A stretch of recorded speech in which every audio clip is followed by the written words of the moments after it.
Assalamualaikum dan salam sejahtera. Bayangkan jika mesin mampu berfikir seperti manusia. Adakah ia peluang atau ancaman?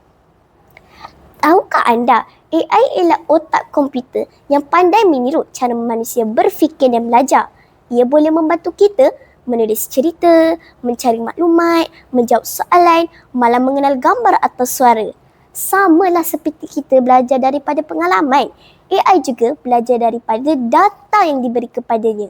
Jadi AI ni bukan sekadar mesin biasa, tetapi seolah-olah pembantu pintar yang boleh memudahkan kerja dan menjadikan hidup kita lebih senang. Hari ini saya akan berkongsi tentang sebuah buku yang bertajuk Menerokai AI. Buku ini ditulis oleh Galen Hartlett dan diterjemah oleh Bushra Hartono.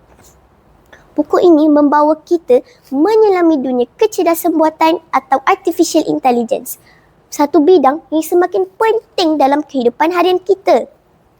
Buku ini ditulis pada tahun 2024 tetapi diterbitkan oleh Institut Terjemahan dan Buku Malaysia Berhad pada tahun 2026.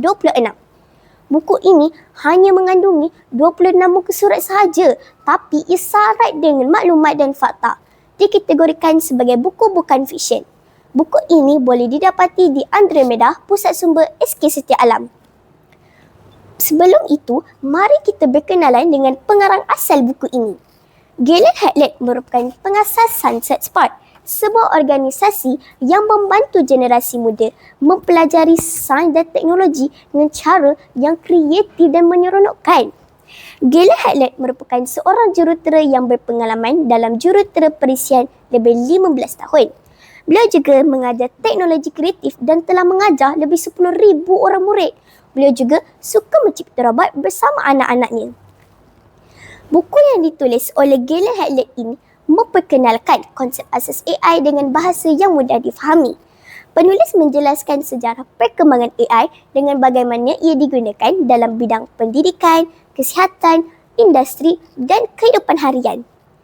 Ilustrasi buku ini berwarna dan menarik. Pemilihan gambar untuk ilustrasi membuatkan pembaca tertanya-tanya dan ingin mengetahui lebih lanjut tentang isi buku ini.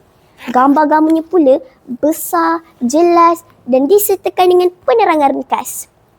Terjemahan oleh Bushra Hartono pula mengekalkan mesej asal penulis sambil memastikan gaya bahasa sesuai dengan pembaca tempatan.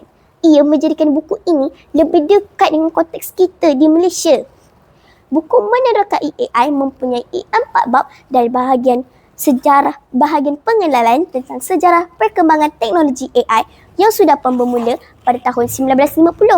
AI ni bukanlah idea baharu, cuma pada masa itu terdapat kekurangan peralatan yang boleh merealisasikan idea tersebut. Salah satu kejayaan awal ialah Eliza, sebuah chatbot yang dibangunkan oleh Joseph Weizenbaum dari tahun 1964 hingga 1966. Eliza akan memberi respons terhadap setiap soalan yang ditanya oleh manusia. Pada masa itu, ramai orang berasa kagum dengan AI seawal ini. Bab 1 pula menerangkan tentang bagaimana AI membantu manusia dengan beberapa cara. Tahukah anda AI boleh membantu orang yang cacat penglihatan, di mana AI menerangkan perkara yang terpapar pada skrin. AI juga boleh membantu doktor mengesan penyakit seperti kanser. Tapi bagaimana ya? Anda mestilah membaca buku ini kalau nak tahu secara lebih jelas. Dalam bab 2, pengarang menjelaskan tentang bagaimana AI menangani ancaman terhadap sekitar. Untuk pengetahuan anda, satelit di angkasa menggunakan AI untuk menganalisis air tasik. Contohnya tasik Cek di Afrika Tengah.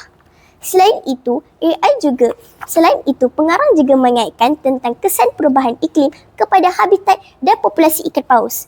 Tapi bagaimana ya?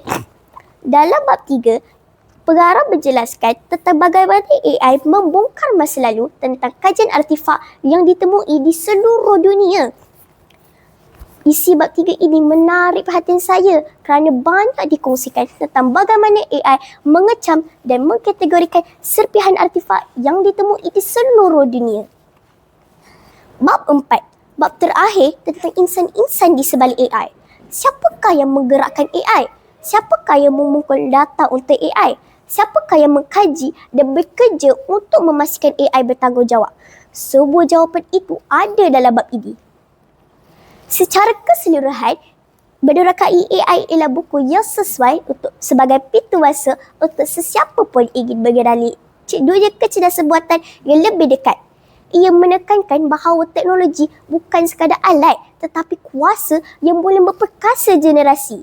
Dengan kekuatan dan kelemahan yang ada, buku ini tetap menjadi bacaan penting untuk sesiapa pun yang ingin mengenali AI dengan lebih dekat.